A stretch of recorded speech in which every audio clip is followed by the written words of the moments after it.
My name is James Whitaker. I'm the president's designate for the NCCA on the board. And this afternoon, we're excited to have Julia Reininga and Chad Peters from Southern Wesleyan University with us to present enrollment growth and athletics, something that we all can identify with this afternoon. Julia is the Associate Athletic Director and Senior Women's Administrator, also the volleyball coach at SWU. She won the 2017 Bob Frederick Award. It's an award by the NCAA for sportsmanship. That was quite an honor for her. Congratulations to her. I asked Chris Williams to describe Julia and said she is essential to the operations and the success of SWU athletics. I know Chris thinks a lot of you, Julia, and all that you do there for the university. And then we also have Chad Peters speaking with us today as well. He's the Vice President for Enrollment Management at Southern Wesleyan. He spent 20 years in that world, both at Indiana Wesleyan University and Southern Wesleyan University as well. Under his direction, they've increased their on-campus enrollment 21% over the past 4 years, which is very impressive. And there is a strong partnership at Southern Wesleyan University between the Office of Admissions and the Department of Athletics, which has helped SWU to grow and thrive in these difficult and challenging times in higher education. So let me go ahead and pray. I forgot to do that. Let me pray for us, and then I'll turn it over to you guys for this session. Father, thank you for this afternoon. Thank you for this convention. Thank you for the people in this room, just the challenge that they are to me. Just thank you for the common bond that we have in Christ and what it unites us, the opportunity we have to work in athletics. God, would you just continue to strengthen us, sharpen us, God, this week. Thank you for Julia and Chad and just being willing to come today. Would you just speak through them? Just help us to get a lot from this session. In Jesus' name, amen. Well, good afternoon, everyone. You guys doing all right after lunch? Okay. Yeah, one nod. So you guys may be snoozing before too long, especially when I'm presenting. It's actually ironic that Julia and I are up here presenting together because she's a Bethel Pilot grad, and I'm an Indiana Wesleyan Wildcat grad. So I don't know how that worked, but so we are so glad to be here. And as was mentioned before, we really feel like there's a partnership between athletics and recruitment, and we've really tried to make that intentional. And we've really tried to foster the relationships so our coaches and our admissions counselors feel like they can work together. There's no boundaries. There's really no silos. We've really tried to break those silos down, and so we're excited about that. Julie, you want to share a little bit about yourself beyond what your introduction as far as your roles? Sure. So I wear quite a few hats at Southern Wesleyan. I started out just coaching volleyball at Bethel College in Indiana, like Chad said, and then I was fortunate enough to come down south here. Sorry for the rain. It's usually not this rainy out, but it's still beautiful. And I just completed my 6th year at Southern. And I started out coming down just as the volleyball coach. And then about 2 months in, Chris asked me to be the senior woman administrator. And then a few years after that, associate athletic director. And I absolutely jumped at the chance. And it's just been a huge blessing ever since. And I'm also just really happy that I was at an institution as a player and a coach both times that are NCCAA members.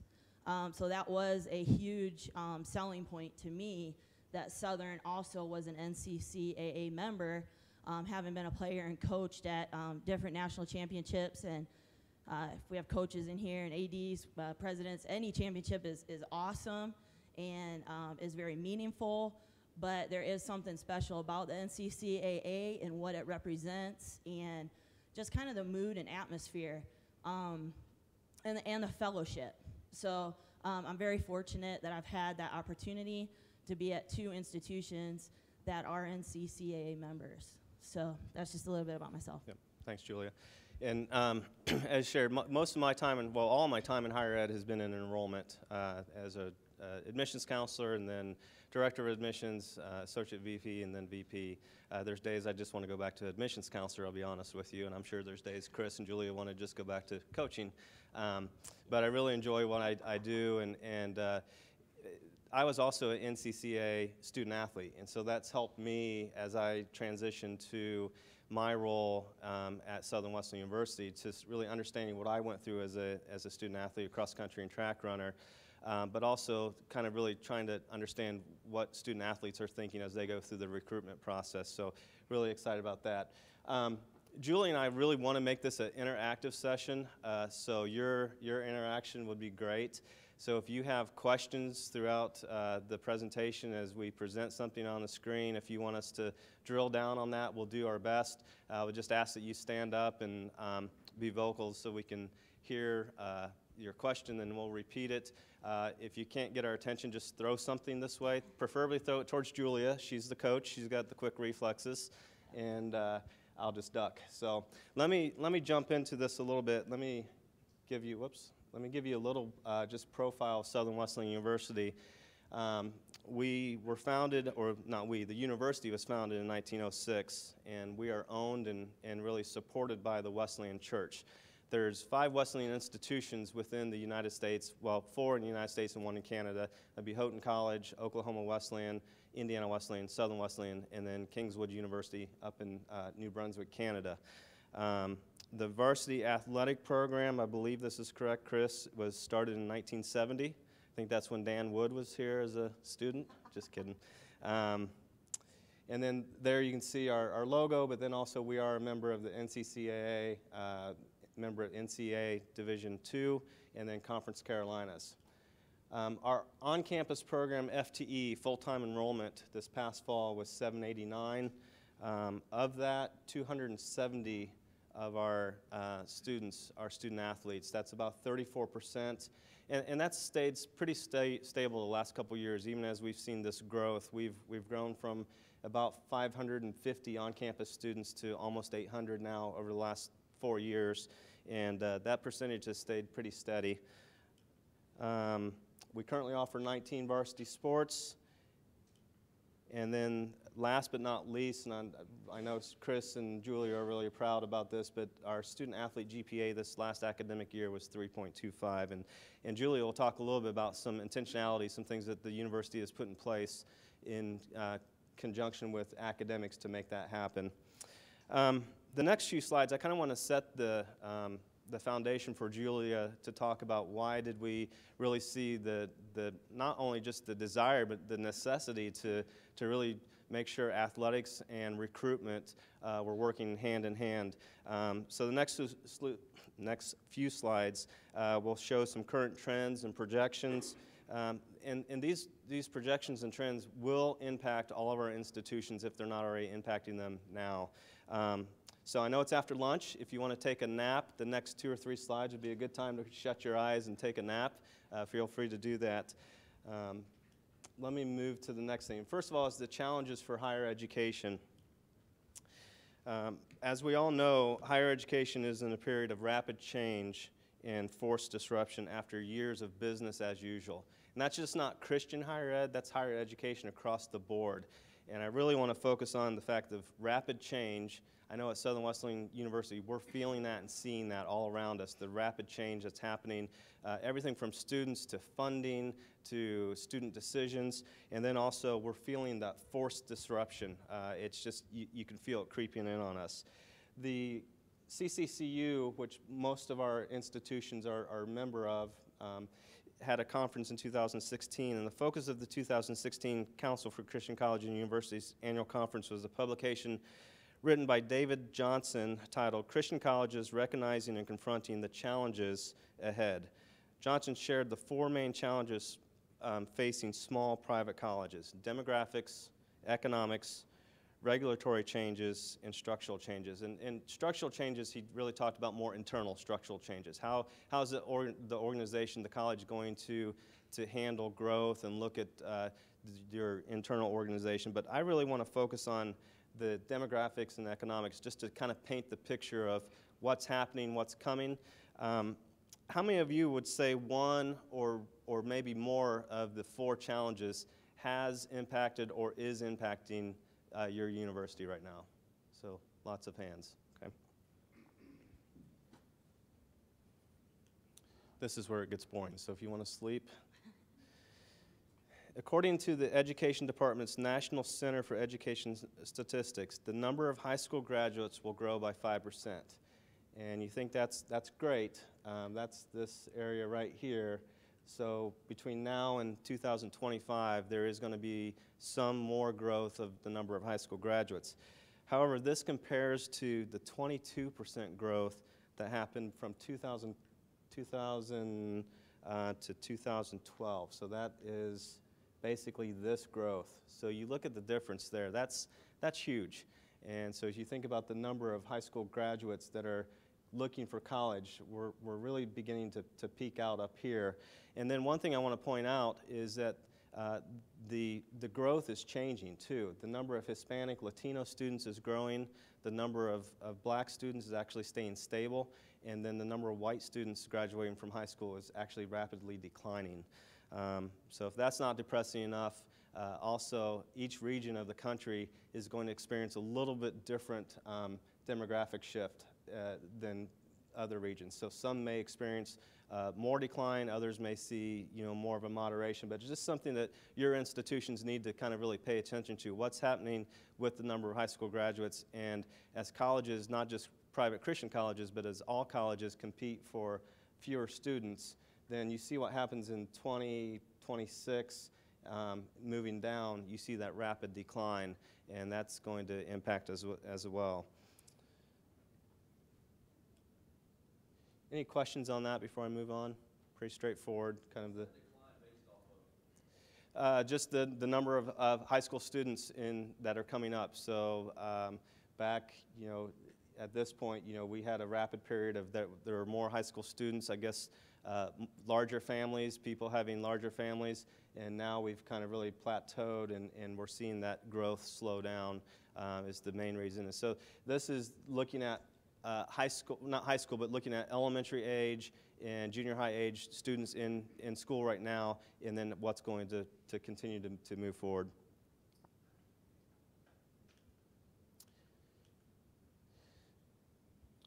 So everyone remembers what happened really in 2008, 2009 with the economy.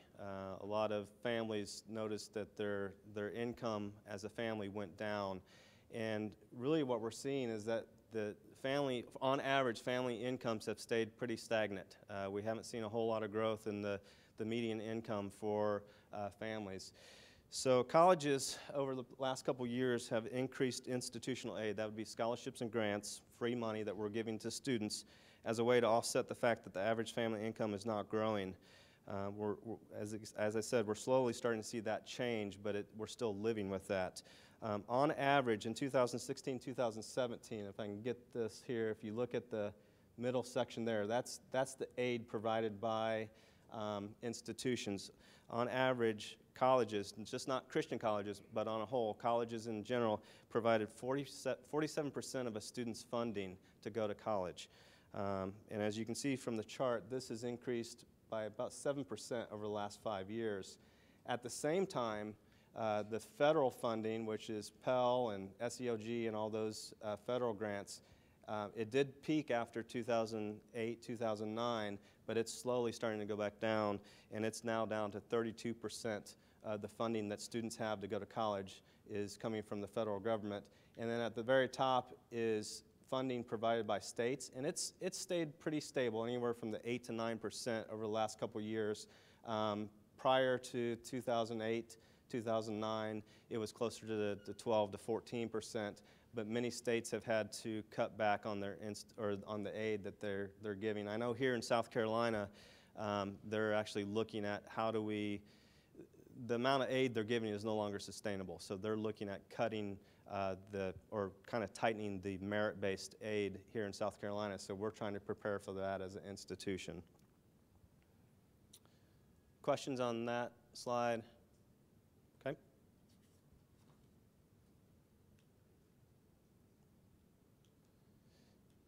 Then another source that really kind of paints the same picture is from NACUBO. That's always fun to say. It confirms that the average discount rate, so it's really, again, what we're funding students, has increased over the last 11 to 12 years. So if you look at the top line, the light green, it's increased from 38% to almost 49%. So that's basically your incoming freshmen, that top green line, first-time, full-time incoming freshmen. So we're having to put about 48% of the funding for students to look at coming to college to help bridge that gap. And then the second line is all undergrad students. So that would be your freshmen, sophomores, juniors, seniors, fifth-year seniors, sixth-year seniors. And that has increased as well, about 9 to 10%. The thing that colleges are spending a lot of time talking about is this trend is no longer sustainable.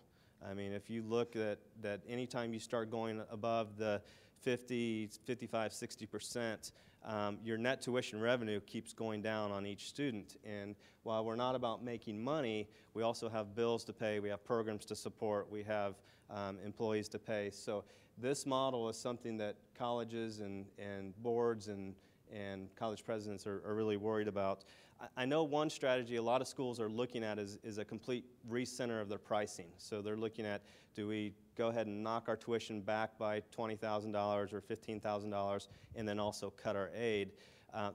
There's pros and cons to that. There's a couple schools that have done that here in South Carolina, and it's really mixed reviews.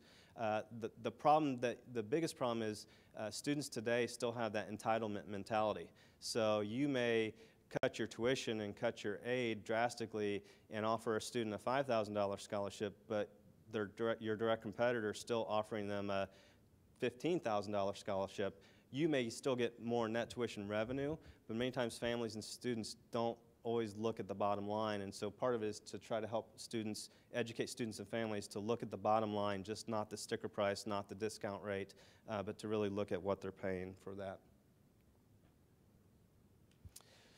So that kind of paints the picture of why in 2012, 2013, we really started looking at, as a university, how are we going to survive? And it wasn't about survival at that point, but we were looking at, we have roughly 550 on-campus students. We have a non-traditional adult program, but we really have to think about the future and how are we going to grow. Also, we want to build our campus community to be over 1,000 students.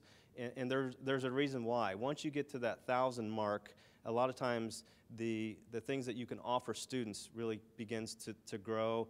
Student satisfaction goes up. Student programming, it's really based off of volume. When you have 500 students or 600 students, it's harder many times to provide some of those student life perspectives that students are looking for. So one of the strategies that we looked at, I'll just run through these quickly. The first one was just really new recruitment focus. So we came in and looked at everything that we did in admissions, everything from our communication to travel to even working with transfer students. Are we a transfer-friendly institution? We really found out that we weren't, that we were making our transfer students jump through a lot of hoops that weren't necessary. So we really started to look at everything from a recruitment focus and how can we improve this, how can we make sure that we're lean and efficient, but also striving to meet some goals. The next thing was we really looked at new academic programs and enhancing our programs. And we really haven't added many academic programs, just a handful. But what we looked at is we looked at programs that we could say, okay, this program, one, has room for capacity for growth, and it's also an emerging program where we feel like students are drawn to this type of program. So some of our programs have grown as much as 100 to 200%. Criminal justice being one. We really looked at some enhancements with criminal justice, exercise science. And so those didn't really cost us a whole lot because we had faculty and staff already in place. It was just more really getting out of the way and letting those programs grow. Campus facility improvements, that was a big one. Not that we were just building a ton of new buildings, but even what Chris and Julia have done in old historic Tysinger, which some of our conference foes have played in there. It's an old building. We desperately need a new gymnasium, and what they've done is they've gone in and really tried to make it as student-focused, as student-friendly as possible. And then we've done that across campus, mostly in common areas, library, residence halls, outdoor areas. We're just really trying to build that sense of community. How do we make sure students are not leaving for the weekend, that when they're there, they feel involved, they feel like it's a place that they can call home. And then the other one is student life programming. We really looked at everything from student life. Probably one of the best moves we made, our VP of Student Life really hired someone that's really directly responsible for our intramural program. And we added that about 3 years ago, Chris. And so it's just not athletic intramurals, but they do chess, they do other types of intramural competition, and they even have an app where they have an app that they can go and track what's going on, their games, upcoming games. And so what it's done is taking those non-student athletes that were athletes in high school, and maybe they're not wanting to compete at the college level, or be quite honest, they're not able to compete at the college level, but it still gets them involved.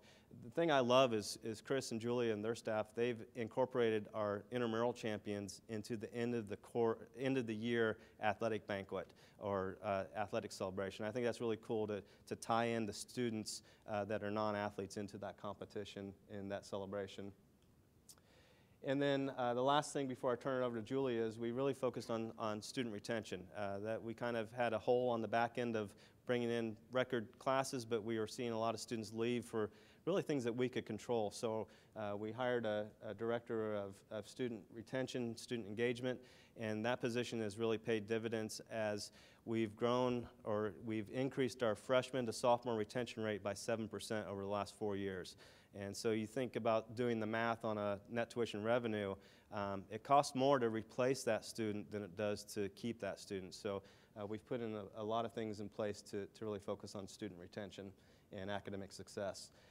And then the last was really the athletics. We really focused on how can we strategically grow our athletic program, but also still continue to meet the mission and the vision of the university. So I'm going to turn it over to Julia, and she's going to walk through some of the things that we put in place. Thanks, Chad. You probably just thought I was eye candy up here. Yeah. Now it's my turn. I do have to give a disclaimer, though. I went from no glasses to trifocals last week, so I'm still getting used to them. So if I, tumble off the stage here or something, don't be alarmed. I've already fallen twice, so it's okay.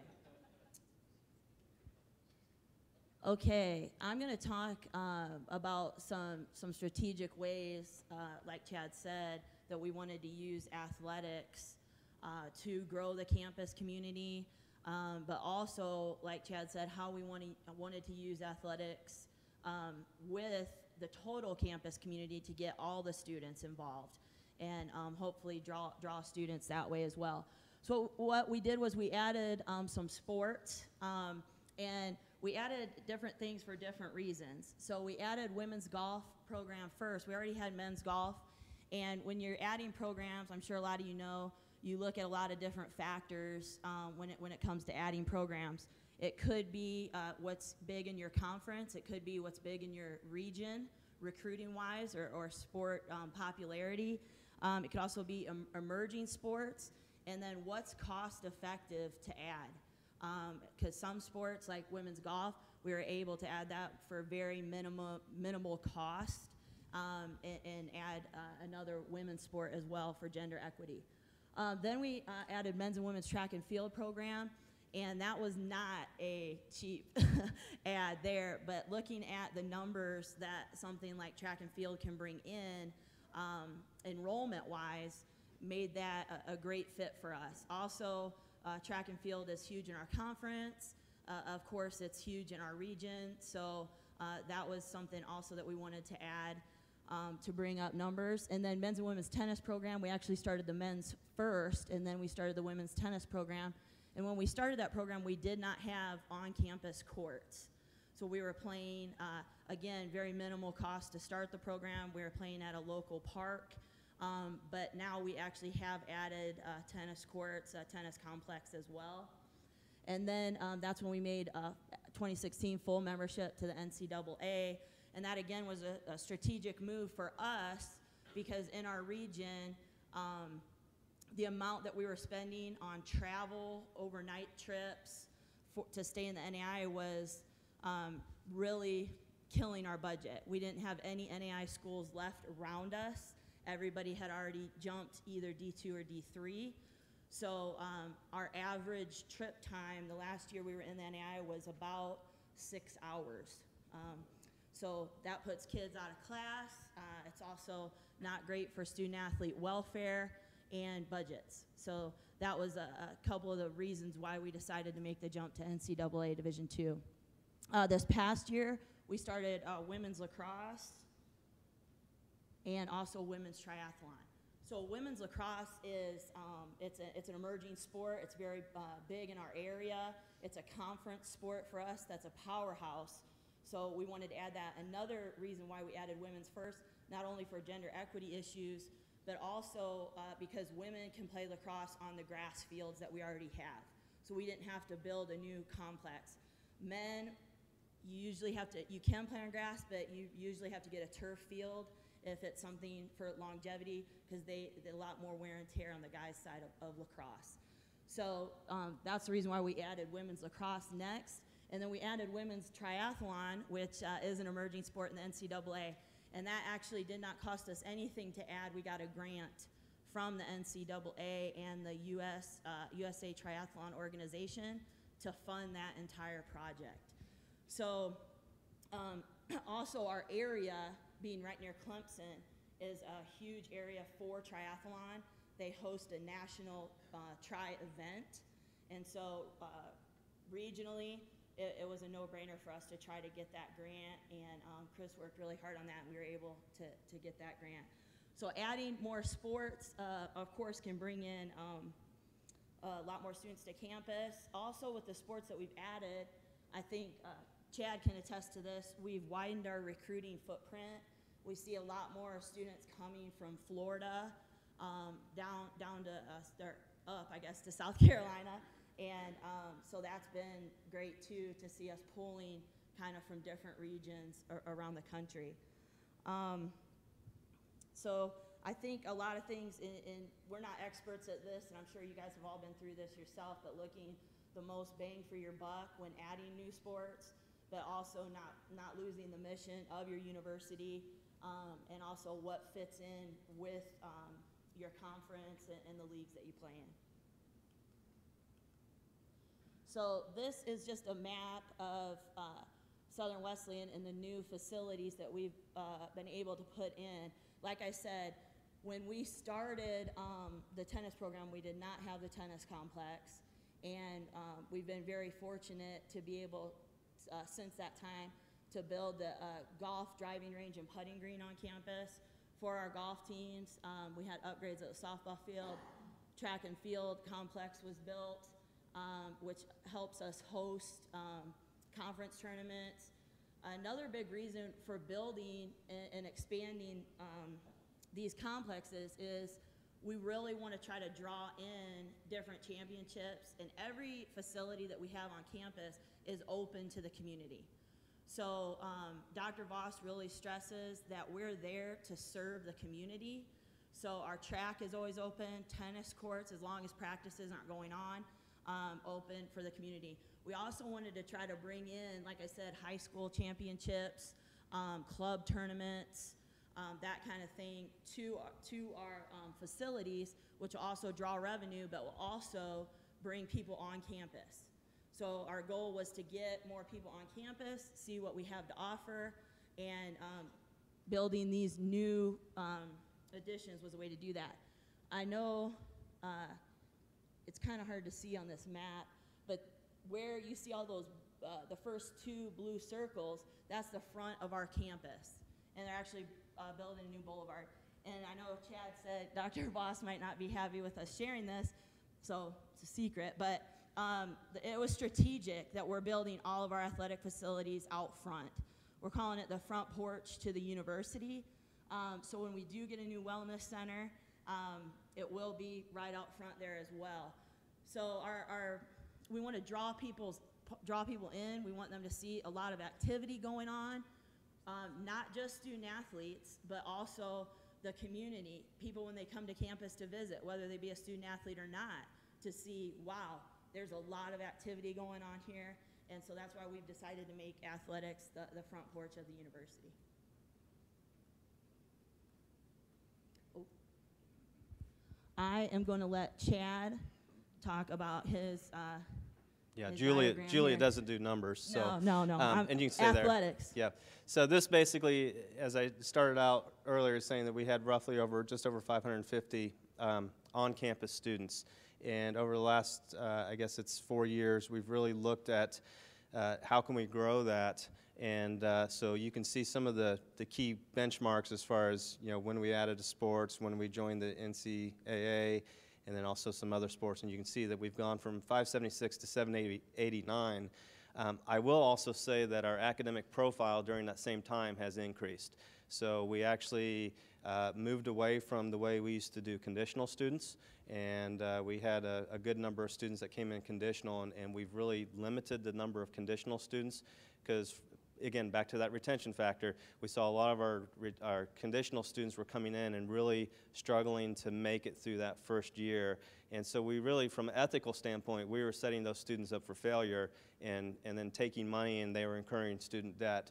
So it's a combination of enrollment growth, retention, and then athletics is part of that. So you can see that as we've gone from 576 to 789, again, our percentage of our student athletes, 34%, has stayed pretty relatively constant. So it hasn't just been athletic growth, it's been athletic growth with other student growth.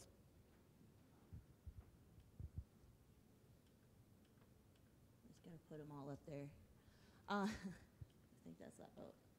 All right, so a couple of ways that athletics has partnered with admissions on our campus. We have a staff meeting every Tuesday as an athletic department, and we have invited admissions counselors and the director of admissions to come to those meetings a couple times each semester, and we just kind of talk about visits, how we can help each other out, make things go smoother, and then also on tours, if there's anything that coaches would like to see changed, or, you know, let's really focus on this on tours and that kind of thing. So just really just working together and working as a team to see what's going to work best for admissions and athletics. Athletic sessions during preview days, we have preview days and we have breakout sessions. One of those breakout sessions is an athletic session Chris speaks at, and it's not just for necessarily college student athletes. It could be for that athlete in high school that maybe isn't at the level to play in college, but maybe they still want to be involved in athletics, whether it be through game management opportunities, whether it be through student-run businesses that we have on campus, like the driving range and putting and chipping green, whether it be like Chad talked about, we have an event at the end of the year called Swoopies, and it's kind of play on the ESPYs, and our students completely do all of the music. The jazz band plays, they even write music for that event, and then also they do all the videos, all the video production, and then the day of the show, they run the show. So it's also for kids that want to be involved in athletics, but maybe aren't at the level to actually play, but for them to stay involved in athletics. The other thing, sharing student data, we use a system called Front Rush. I'm sure there's a lot of systems out there different people use, but it's a way for coaches to communicate about who we're recruiting, and we've been able to bridge that system straight into admissions, so they can see all that data, they can see who we're recruiting, if it's a big recruit for us, even kind of some personal things if they were to call them on a recruiting call, to help out coaches as well. Counselors and coaches working together. Like I said, we just really try to help each other out, even to the point where I think it's important, and I believe Chad does too, and Chris pushes us to do this as coaches. I'm sure there's a lot of coaches in here, and you get that kid that comes for a visit that, you know, for volleyball, I love it when they come for a visit, and it's, what position do you play? I play them all. Okay, like that's going to be interesting. So, but we want to be able to spend time with those kids, and we think that that's really important, that we still do sit down, spend time with those kids, have lunch. We do a lot of lunches with those kids and make them feel special and see where maybe they can get plugged in on campus, whether it be even working volleyball games and getting paid that way, but still being involved. So I think that's very important. Monitoring student discount rate, again, numbers, so that's Chad. Yeah, it's just back to what I shared earlier. And it's not just it's just not athletics, it's really any program where you're setting aside institutional aid, excuse me, institutional aid for student recruitment. So you really need to work with your financial aid office to set up, how do we monitor that we're controlling the discount rate, that we're also seeing net tuition revenue, and we're keeping things in balance. So it could be music programs, it could be specific academic programs, honors programs. And so it's just more kind of making the campus aware, but also the administration aware of okay, here's our goal. We want to recruit 20 lacrosse students, but we also want to make sure that we're doing that in a way that's going to be fair to the budget and stay within parameters that the administration has set. And then back to lunches, I mean, we're blessed because we do have a culture, and I'm not saying it's not at other institutions, but our coaches really do spend a lot of time with students and not just student athletes. So if we have a student that's wanting to visit, many times we don't try to screen them completely for athletics. We do a little bit, but if they want to meet with the coach and the coach is available, the coach does meet with them because there's so much that they can learn from the coach and really talk to them about SWU as a whole and not just athletics. And so that's a big thing that we're blessed with. And I will say this, your food service providers, I don't know if it's external, they have a kind of some skin in the game. I went and negotiated with our food service director to say, okay, if you would give us a discount on student visit meals, we know there's a lot of interaction that happens in the dining commons, and that's kind of the hub of campus. So could you work with us so that we can bring more campus visitors on campus during the school year, and in return, it's going to benefit student enrollment. So for a couple years now, we've really squeezed our food service company to say, give us a break because we're going to bring as many students as we can on campus, and we do that. I think I saw a question. I was going to ask, what system is your admissions team using? They're not using FrontRush, so what's syncing? Yeah, we use CRM, that's Hobson's Radius. It's now Campus Management Radius because they got bought out by Campus Management, so that's what we use. And I think our IT was able to build the bridge system to FrontRush to that other system so they can access all that information.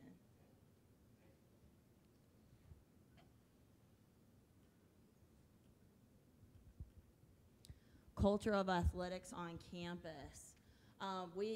Another, I think, thing that's been strong for us is support from our senior leadership and our board of trustees on campus, being extremely involved, being visible at events, knowing, wins, losses, that kind of thing. And I know they're very, very busy people, but they've been very intentional about that.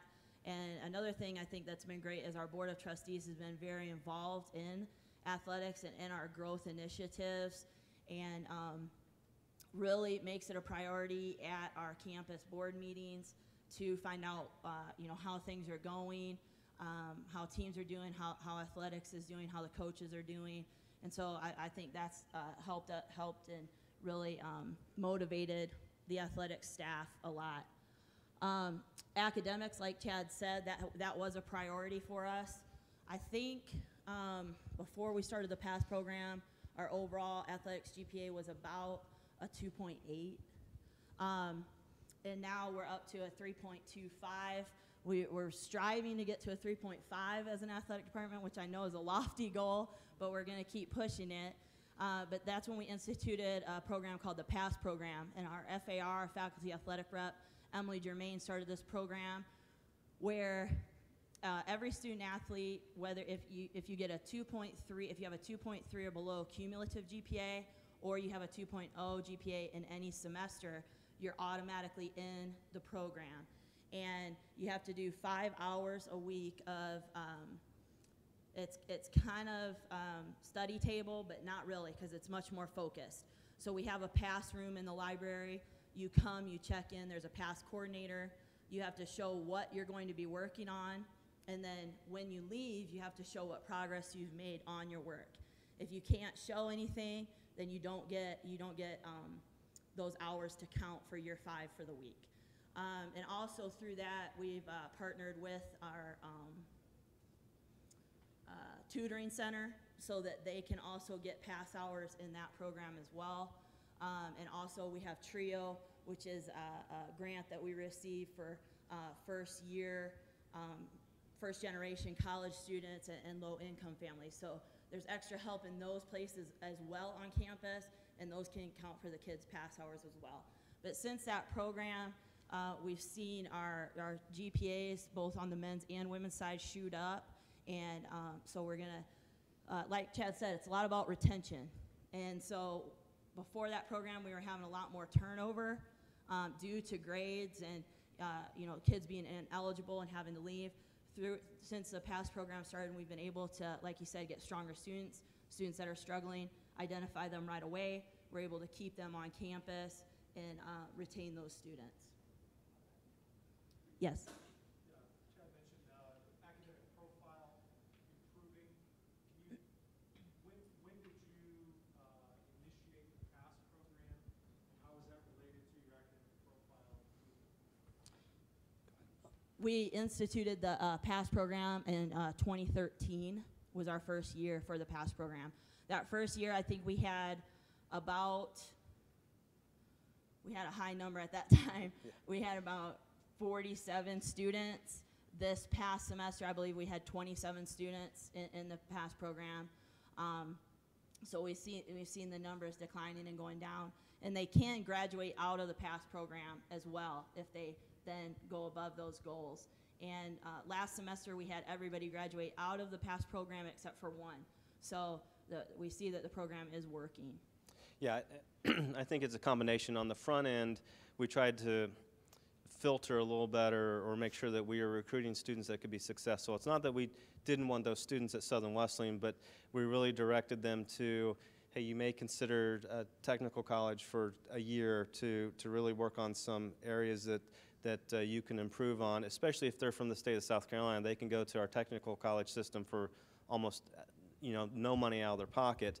And so it's a combination of, on the front end, let's make sure we're diligent about the type of students we're recruiting so that we're recruiting for graduation, not just to fill a bed in the residence hall. And then the combination of the PASS program, so those students that do need a little extra attention, they have a place that they can land and be successful and get the help they need.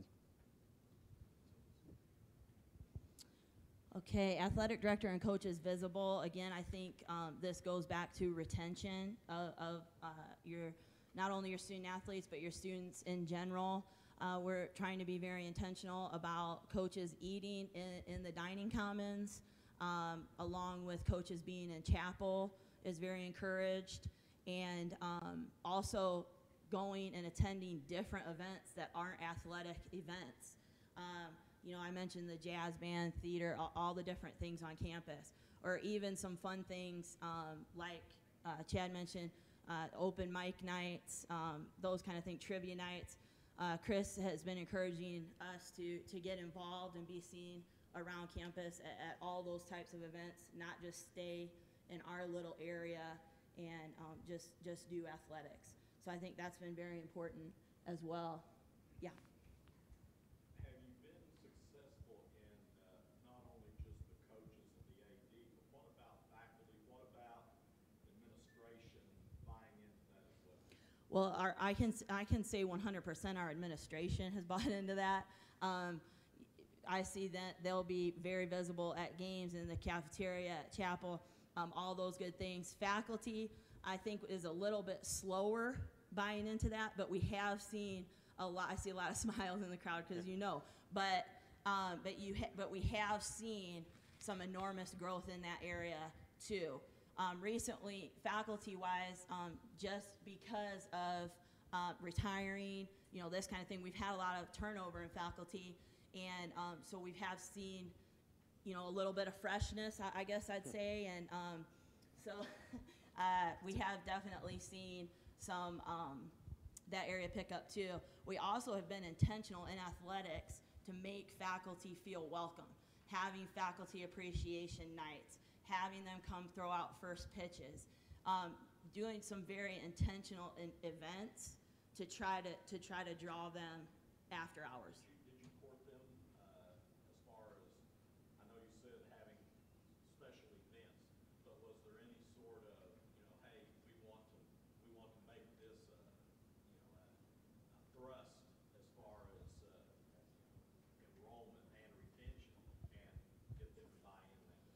Yeah, I think definitely that's something that Chris has worked with Dr. Voss and other people on campus. Dr. Voss is our president of our school as well, where we want to be Team SWU, and that's been a huge push.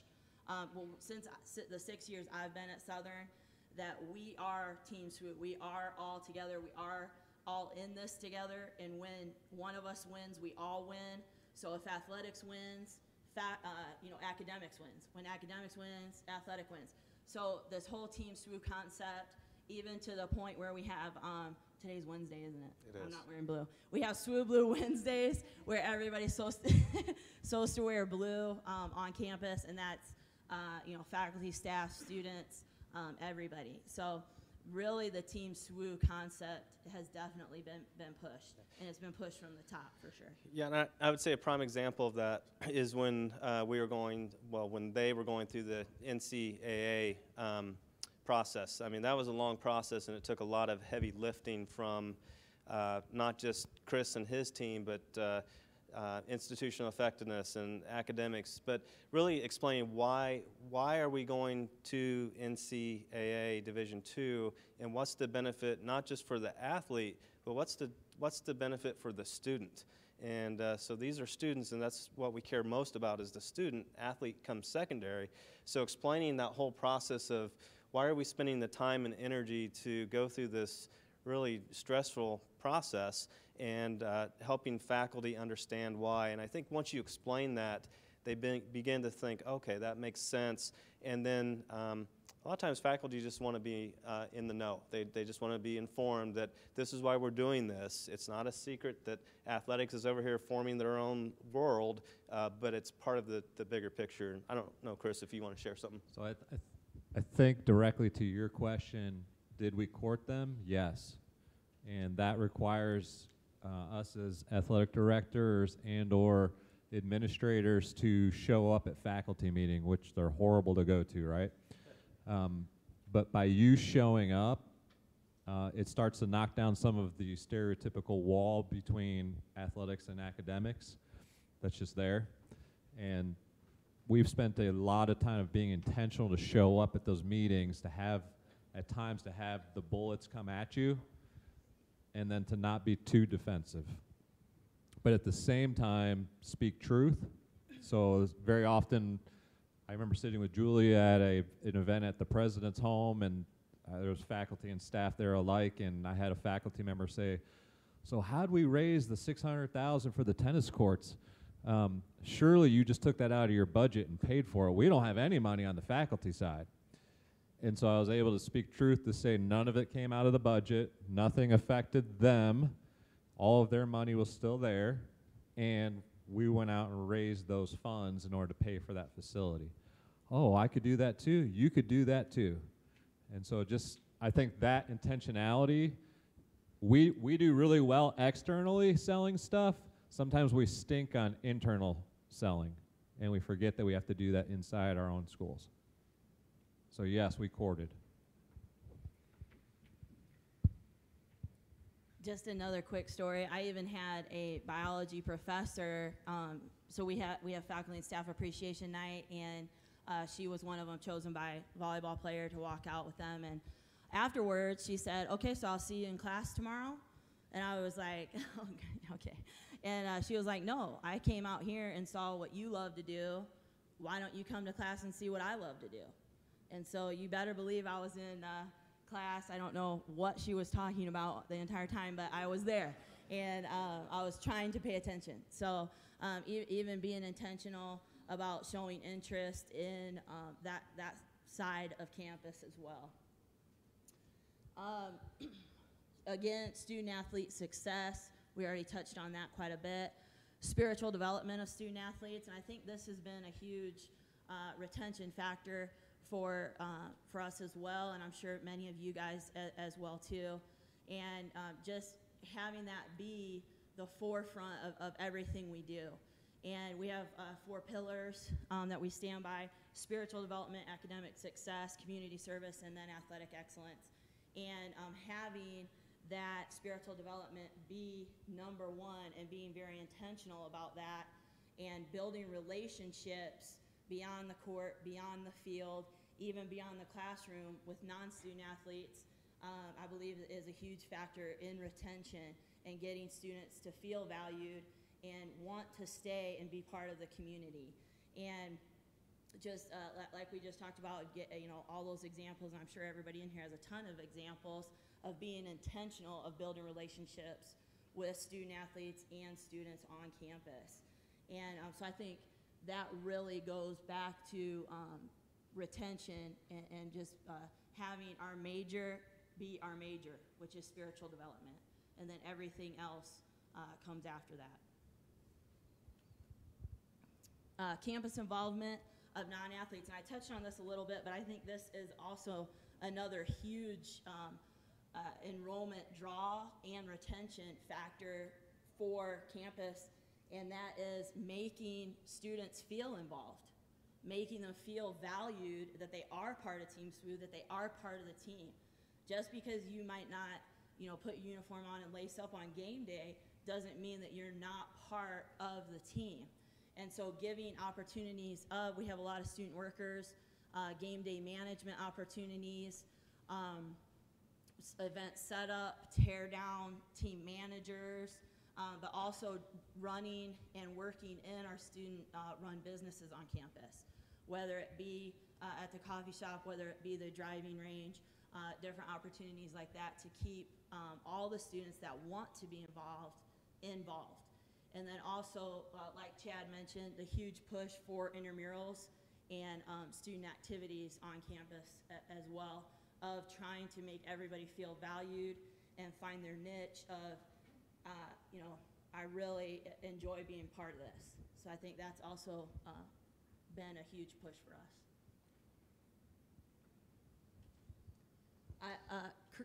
Chad's going to take over here in a second, but I did just want to mention one, I think, very key number for us. We do student athlete surveys at the end of every year, and we don't have our data back from this year yet. But last year we asked a question on there, and it's would you have come to SWU if it wasn't for your sport? And 83% said no. So I think that's a huge number, and that's something that we looked at very seriously to say, wow, we really do need to make these kids feel part of the team, feel valued, give them the best bang for their buck while they're here, which is that spiritual development, academic success, teach them how to be servant leaders, and also that athletic excellence, and really try to make that product strong to retain those kids because that's what they came for, and that's why they're staying. So that was just something from our survey that I thought was really important.